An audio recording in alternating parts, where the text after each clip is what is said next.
I got an email from a colleague who is retired and living in Pietermaritzburg. I got an email in the week with some things about Mother's Day. And I thought I might just share some of this with you just before we start, just to give us a bit of a giggle. These were some questions that were asked of second grade school children and some of their responses. Thought you might enjoy it. First question was, why did God make mothers? And one of the replies was, mostly to clean the house.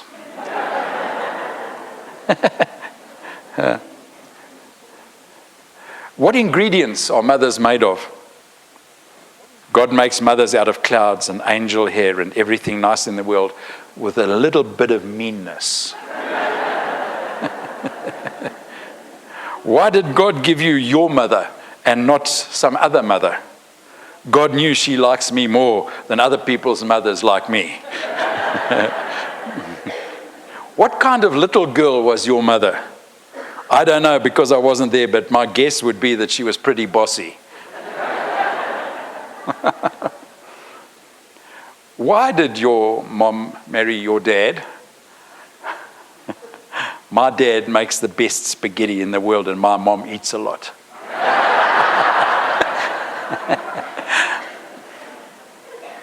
Who's the boss in your house?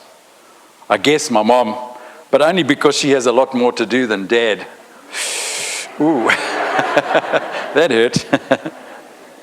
What's the difference between moms and dads? There were a few here, but just this one.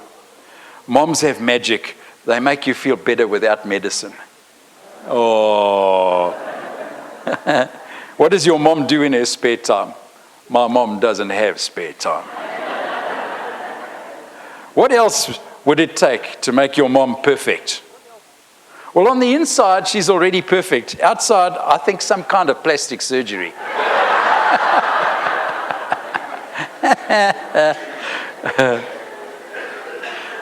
The last question was, if you could change one thing about your mom, what would it be? And there are three responses. I've got to give you all three. The first one says, she has this weird thing about me keeping my room clean. I'd get rid of that.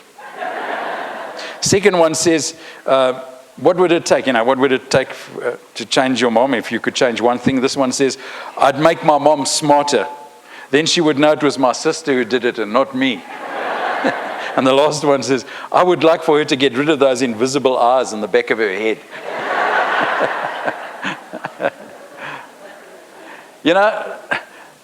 Nothing's ever simple, hey? And the seemingly simple things are usually the most difficult things. Take this sermon, for instance. I mean, on the face of it, a sermon for Mother's Day is an absolute blast. It's a sitter. You can't miss. You've got an audience, man. You've got a topic. It's all there for you. But that actually turns out to be a bit of a monster. Because as I sat down to do this, I thought to myself, well, okay, where do I pitch a Mother's Day sermon? To whom do I speak? Who is my audience? Think about it. Who am I speaking to? It's Mother's Day. Am I speaking to wannabe mothers? Expectant mothers? Young mothers? Stay-at-home mothers? Working mothers? Career mothers? Old mothers? Grandmothers? Great-grandmothers? Who do I talk to? Because that whole range covers everything from about 18 to 80 plus. And what about the men? Do I tell you to go to the open door and watch a replay of Liverpool winning the FA Cup yesterday? Or what do I do? So I thought, well, let me do a sermon about monsters, because it's a monster sermon. And I thought I'd do that. So this is going to be a little different. And if you're looking, I think there is some soppy stuff here. But I just thought I'd do a little different and see where we go with this thing. And to start with, I've got a scripture verse that on the face of it bears no relation to what I want to talk about. And it's John chapter 16 and it's verse 33 that says this: in this world you will have trouble, but take heart, I have overcome the world. Now, what on earth has that got to do with Mother's Day? Well, you have to stay with me, and maybe you'll find out. Monsters, and if you picked up the sermon notes on your way in, which you're not supposed to do, you will know that the rest of the title is "And Metamorphosis." But let's stay with that too. This monster thing. It seems to me that there are two monsters in a mother's life. Two monsters that she has to defeat almost on a daily basis. And they are the monsters of insignificance and the monster of isolation in many instances. And it's not so much to do with stay-at-home moms, you see. So here's my first dilemma, you see. Now, do you pitch this at the stay-at-home moms or what? But it's not so much that. But I think there are two monsters that moms have to defeat every day. And it's insignificance and isolation. Let's lead off with this insignificance thing. Because I think that one of the biggest things that moms feel is that, is what I am doing worthwhile? Am I making a difference? Is my life going to be recognized? The things that I'm doing, the sacrifices I'm making, are these being recognized? Are they being understood? Or am I just wasting my time? Am I insignificant? And I think that the way I understand it anyway, because I'm a mere man, is that most women battle with this monster of insignificance. Most women battle with the sense of am I making enough difference? Am I doing what God requires of me? And so, they will you'll say to a woman, oh, I'm only a mother. Oh, I'm only a housewife. I'm only, it's this monster of insignificance. So let's do this. All moms, how many of you got a handbag here this morning? Take them out. All of you, if you've got a handbag with you, take it out, whether you're a mom or not. Because we're going to play a little game here. I want to play a little game entitled, What's in Your Bag, Baby? Now, I was tempted to do what Yvonne did in a icebreaker thing some years ago, where she had a group of ladies, and she said, okay, ladies, pull out your handbag, and I want you to empty it. Now, I'm not going to ask you to do that, so you can relax. Okay, I was tempted, but I thought discretion is the better part of valor here. But Yvonne did this to the lady. She said, empty your handbag, sir. And she said, right, now count how many items you have in your handbag. You know what the top item was? Top number? 147. Now, don't whistle, ladies. Come on. You're doing this, I'm better than that sort of thing. I've only got 146. But okay, you got a handbag. Ladies, what's in your bag, baby? Well, I'm going to put some words in your mouth. I want you to pull out the one item in your handbag that you use the most. And I want you to hold it up. Don't just look in there. I see a wallet. I see lots of wallets. I see keys. I see cell phones. What else? Any tranquilizers out there? That looks like a mirror up at the back there. A credit card. There's a very honest mother. Whose name is it in? Don't answer that. Okay, lots of things here, but I'm going to stay with the keys for a moment in the terms of insignificance. Keys, house keys, postbox keys, office keys, car keys. Mom's taxi. I guess that it would be true to say that virtually every mother in this place at one time or another, or even still is, mom's taxi, or Omar's taxi, or granny's taxi, or whatever, but the taxi service. Kids to school, to the doctors, to music lessons, to karate, to baseball, to soccer, to dancing, to birthday parties. It goes on and on. You know, somebody once did a little survey. I don't know how they did it, but they calculated that mothers spend an average of 303 hours per year in their motor cars. That equates to 12 and a half days. Do you think that's insignificant? I want you to hold that thought for a moment. I'll come back to it. Okay, back to the handbags, girls. I want you to pull out of your handbag the one item in there that you use to help you organize your life.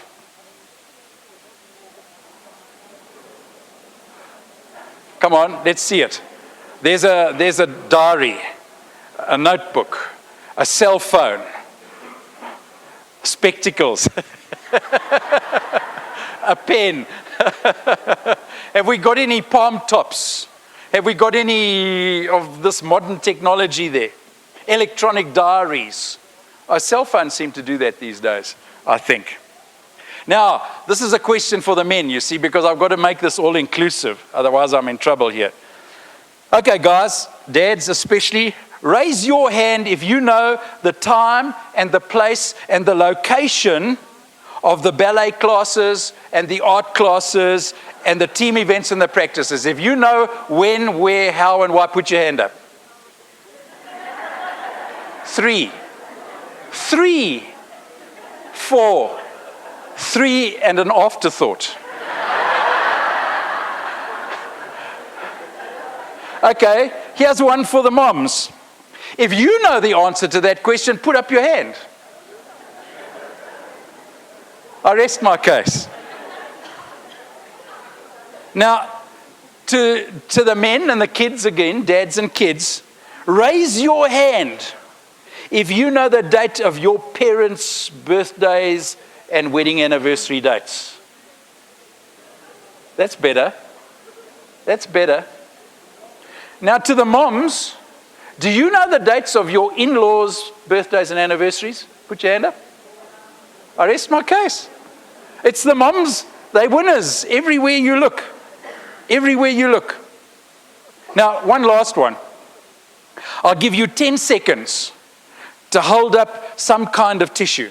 Kleenex, wet wipe, paper serviette. There it comes, look at it. Cha-cha-cha-cha-cha. Huh? Okay, guys, how many of you got a hanky in your pocket this morning? 1 or 2. How many of you have got a tissue? How many of you have got a wet wipe? There you go. 1. How many of you have got a serviette from Memos?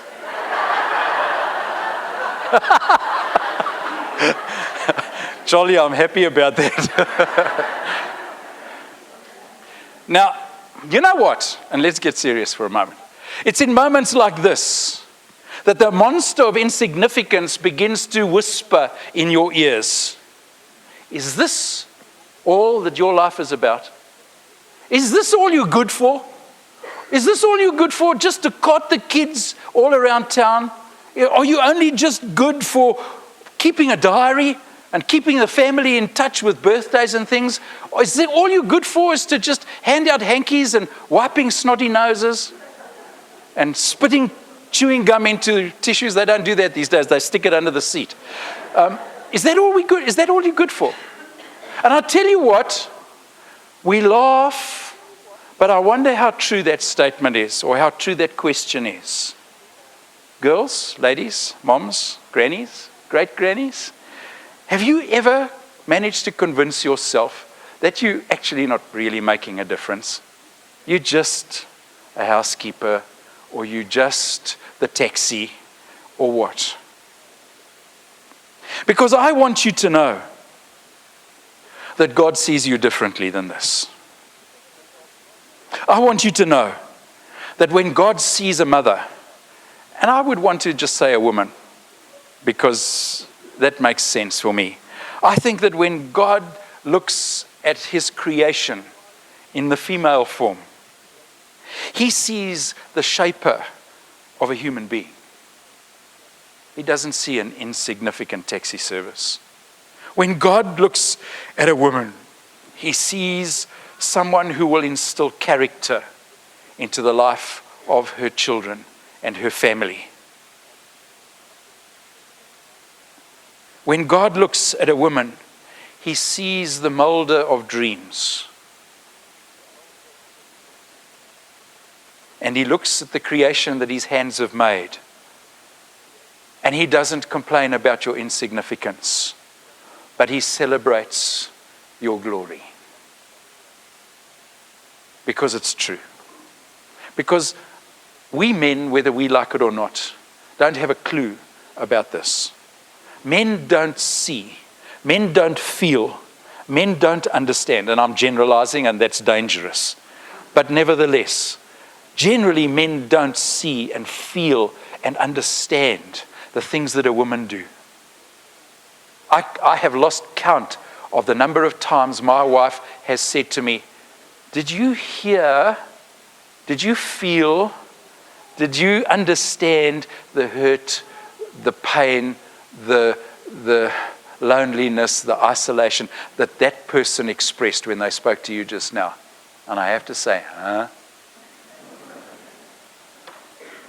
Because it's true. And, we talk about God's creative genius. But I think that this is the way God would have it be.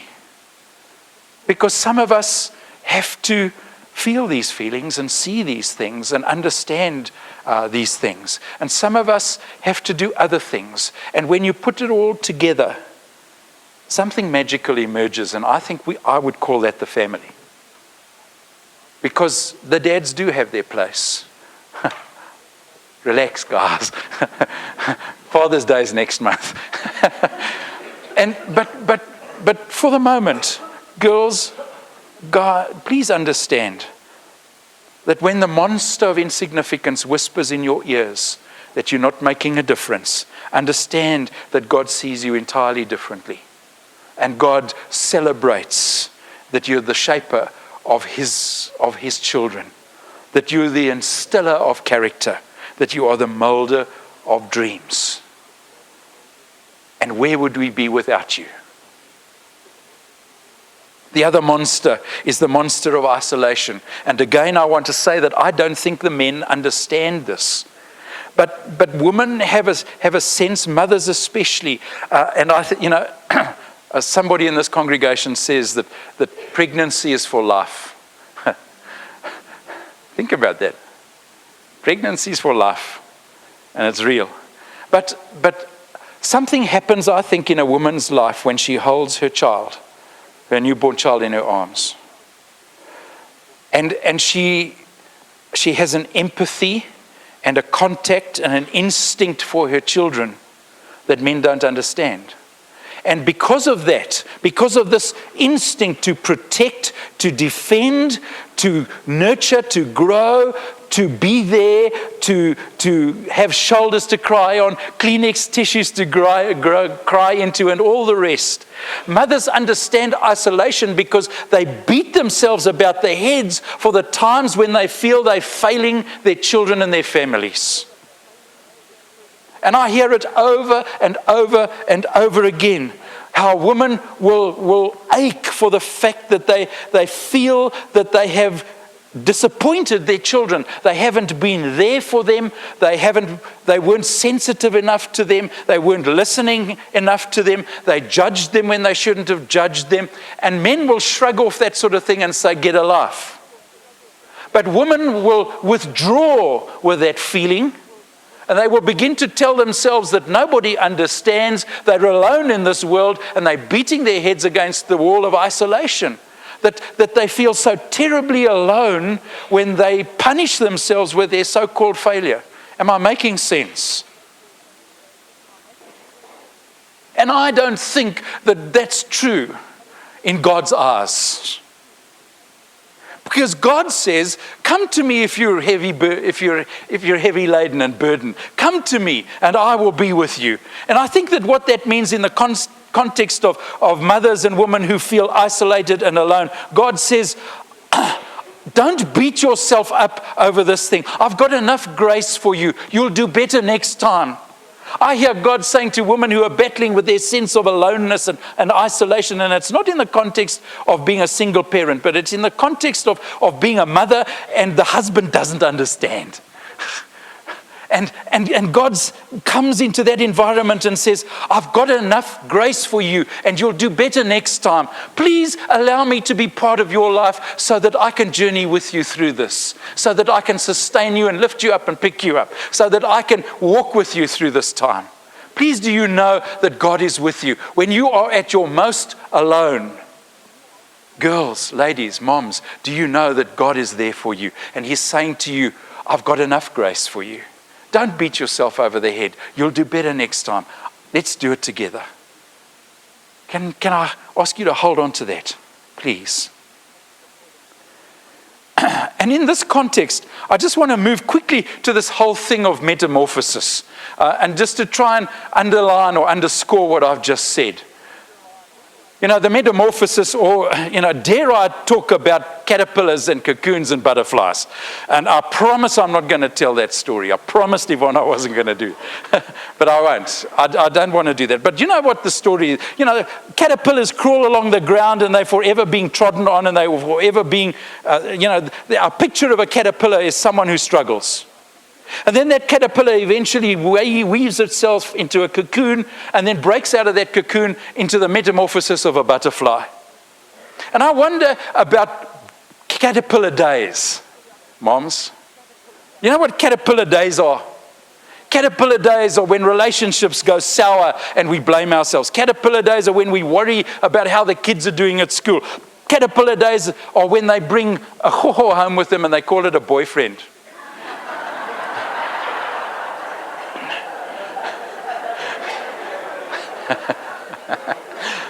Caterpillar days are when they don't date at all. And now you're in a cleft stick here because you can't win.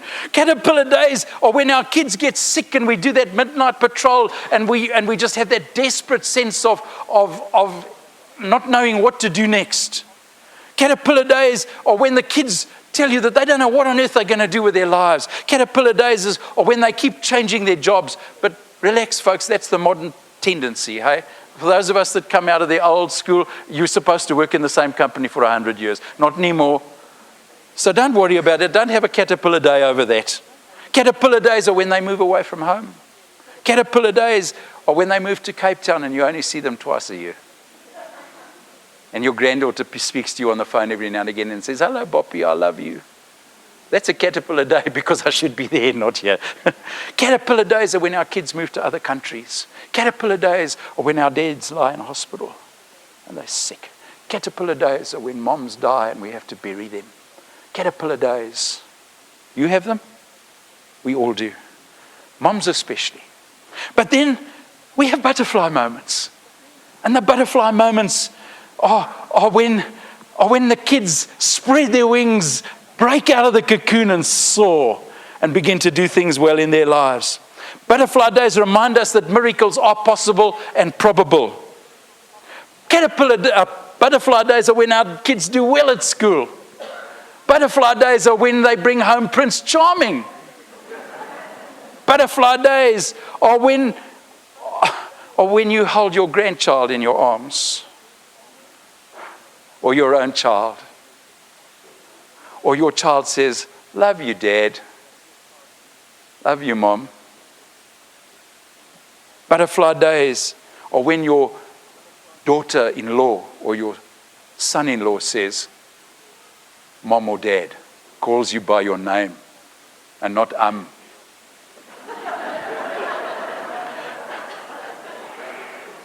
Why are you laughing? Butterfly days are when they take their first steps, say their first words, when they say thank you without being prompted. And so it goes on. And let's be honest, folks, the butterfly days outnumber the caterpillar days. But the most important thing of all is the cocoon. And I want to end with this. The most important thing is the cocoon. John 16, verse 33, you thought I'd forgotten. John 16:33 says, in the world you will have trouble, but take heart, I have overcome the world. Now, The cocoon is where we take our problems and our pain and we come into the presence of God and we come into the all-embracing arms of who God is. And we put our lives in His hands and give Him the freedom, because we know He's got the power to transform our problems and our hurts and turn them into possibilities. We need cocoon days. We need time in the cocoon so that we can spend time with God, so that He can begin to say and do things in our lives that carry us through the caterpillar days. Mom, I want you to hear the truth about God. You need to hear that in the midst of your caterpillar days, God is saying to you, I am crazy and wildly in love with you. You are the most precious thing in my sight. Every single one of you. I have a love for you that you don't really understand. When we're having these caterpillar days, God says to us, you matter to me. You matter. And you have mattered to God since He conceived you. And that was long before it was a twinkle in Mommy's eye. God is there to say to you, you will never be alone because I am there for you. I am here for you. And I want to do life with you, and I want to do life with you well. And so when we have these caterpillar days, we need to get into the cocoon, folks. We need to run into God's arms and say, oh God, I need you. I need you to carry me through this time in my life. I need you to bless me with the things that I'm dealing with at this moment. I need to spend time intentionally in my cocoon, allowing God to reshape the broken pieces of my life, of my heart. I need to spend time in the cocoon so that God can heal me. And I may have the capacity to love again. That's true for you too. The metamorphosis that God is about, the change, the transformation that God is about, is perhaps best expressed in Romans 8:28. Romans 8:28, which says, we know that God works for good in all things, according to His great purposes in Christ Jesus. You know what the summary or the shortened version of that is?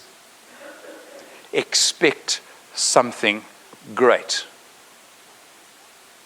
And so, folks, when life kicks you in the teeth, when life begins to overwhelm you, when you begin to question yourself, when you begin to worry about your insignificance and your isolation, and you have caterpillar days, you've got to remember 8:28, Romans 8:28. Expect something great. Because God is going to take all our struggles, all our disappointments, all our joy, and all our success, and He's going to turn it into a masterpiece. If you need to get into the cocoon, get there. Do it daily, but expect something great. Because God works for good in all things. In all things. But I just want to close, and you know this song. It's a song. And it's a song for the moms. Raymond Silliers sang it here a couple of months ago. And it's a love song from God to the ladies. Sorry, guys. This is a love song for the ladies. It's entitled Lady Love. Lady Love. But I want you please to look at the words. We're going to bob them up onto the overhead. And I just want you to hear the words, because you see, God sees you differently to the way you see yourself. What you see in the mirror is not what God sees. God has a picture. God has a dream. God has something special for you. And He sees you differently, and He loves you differently, and He wants you to know it. And I don't know, Raymond did something special with this song. And I want you to just hear it, will you? And just hear it as my gift to you ladies today. Just a love song from God. Can we play it, please?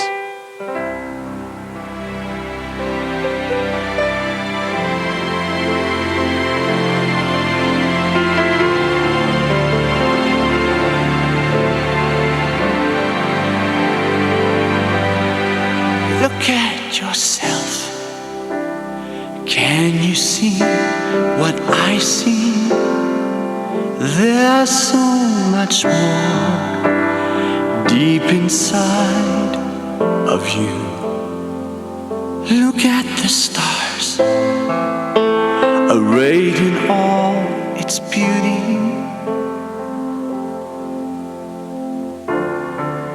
But my favorite, still you. You were chosen for a moment like this. Many daughters done well, but you excel them all.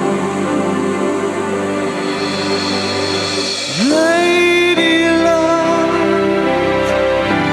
don't you know that you're the apple of my eye? Lady love, don't you know that you can spread your wings and fly? A spirit so tender, a heart that's surrendered, a destiny so true,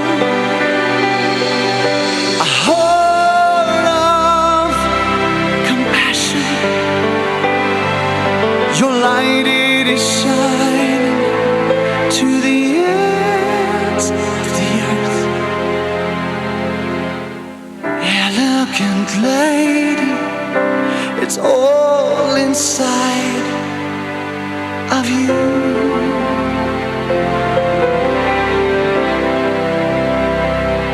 You're shaped to shine, to hold a love divine, a source of joy and strength to those I've called. In you I've placed the essence of the future. To you in love I've turned my face. You were chosen for a moment like this. Many daughters done well, but you excel them all. Oh, lady love, don't you know that you're the apple of my eye?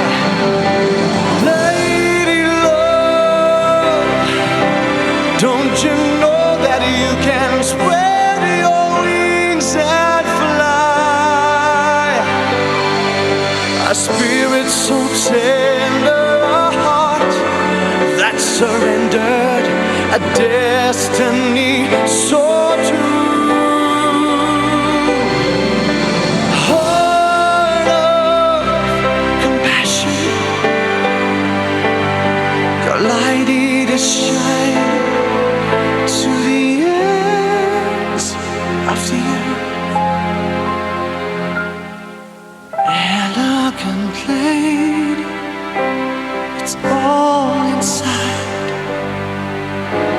of you.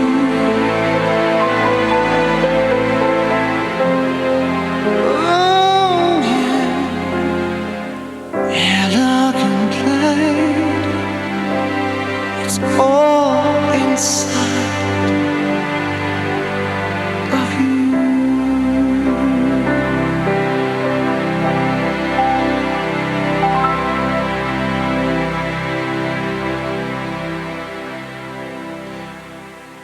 I want to just read you the last verse and then I'm stopping. You're shaped to shine, to hold a love divine, a source of joy and strength to those I've called. In you, I've placed the essence of the future. To you, in love, I turn my face. You were chosen for a moment like this. Many daughters have done well, but you excel them all. Can you make that your own? Can you see what God sees? I pray so. I pray so. May it be so. Amen.